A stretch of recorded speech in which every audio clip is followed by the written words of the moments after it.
sind wir losmarschiert. Um 7:20 Uhr. Und wie spät ist es jetzt? Schon 7:30 Uhr. Kann ich Sie vorne weg von hier aus noch sehen? Nein. Gut, Kinder, wir machen eine Pause. Nicht so laut. Welcher Baum ist das? Ein Tannenbaum.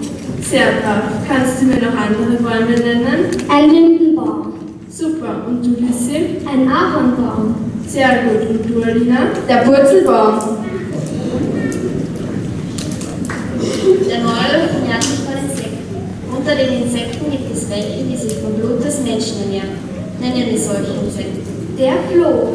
Sehr gut. Und ein fliegendes Insekt? Der fliegende Floh.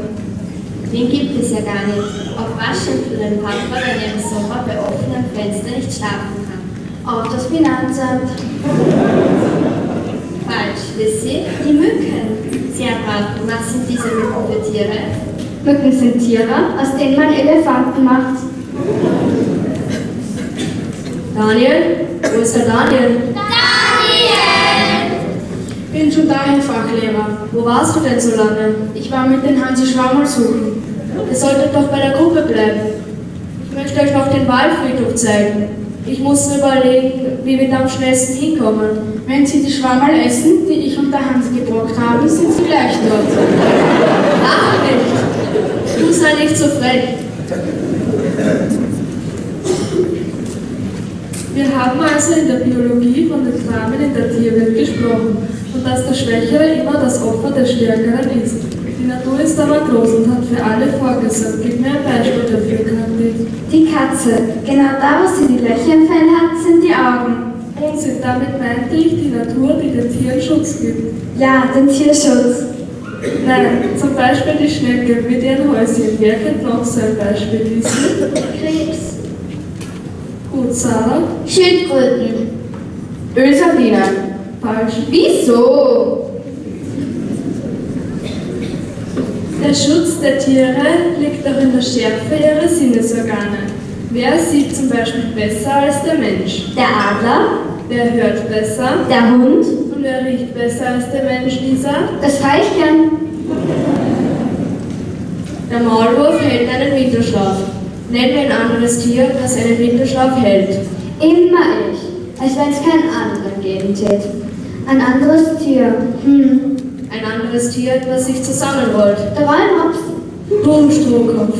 Sag deinem Vater, dass er zu mir in die Sprechstunde kommen soll. Er wird nicht wollen. Er war nämlich schon am Montag, am Dienstag und am Mittwoch in der Schule. Dann schick mir halt deine Mutter. Bitte nicht, Herr Fachlehrer. Bitte nicht. Warum denn nicht? Wenn ich was angestellt habe, wird sie gleich ganz böse. Sie hat mir erst gestern geschlagen. Mich? Was? Ihnen auch?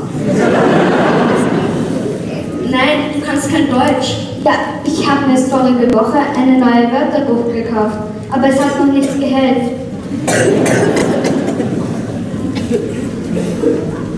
Frau Fachlehrerin, haben Himbeeren Haxen? Natürlich nicht. Mist, dann habe ich gerade einen Maikäfer gegessen. Es würde mich interessieren, was ihr einmal werden wollt, wenn ihr groß seid. Profiboxerin. Sehr gut. Was willst du werden, Daniel, wenn du groß bist? Lilliputaner. Also wenn ich groß bin, möchte ich einen Soldaten heiraten. Warum denn?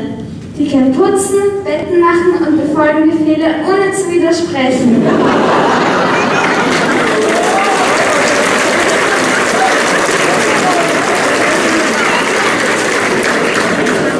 Ich träume davon, 10.000 Euro im Monat zu verdienen, so wie mein Vater. Was, der verdient so viel? Nein, aber er träumt auch davon. Wir haben also von den Tieren gesprochen. Warum denkst du, hat Noah von jeder Art ein Pärchen mit auf die Arche genommen, Sandra? Wahrscheinlich hat er nicht einen Storch geglaubt.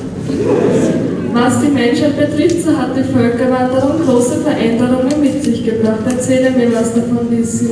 Zuerst stießen die Hunnen auf die Ostgotten und dann stießen die Ostgotten auf die... Und weiter, Sandra? Dann stießen die Ostgotten auf die Westgotten. Und dann, Kathi? Dann sagte der letzte Westgotte zum ersten Ostgotte, Sagen Sie mal, warum ist das denn so? Nach und nach bilden sich verschiedene Glaubensrichtungen. Wer kann mir sagen, wer der Begründer des Islams war? Das war Mohammed. Sehr gut. Die Nachfolger Mohammeds waren die Kalifen. Welches Land regierten sie? Kalifornien. Was macht ihr, wenn ein Gewitter kommt? Dann muss man sich auf den Boden legen. Genau, und warum? Damit der Blitz denkt, dass man schon tot ist. Können auch Damen, Schirm und ein Herrchen eigentlich Kinder bekommen? Nein, das wäre Unsinn. Wo kommen dann die Knirpse her? Frau Fachlehrerin, was heißt eigentlich I don't know auf Deutsch? Ich weiß nicht. Schade, ich dachte wenigstens Sie können Englisch. Jetzt reicht's aber. Kommt, Kinder, wir gehen weiter.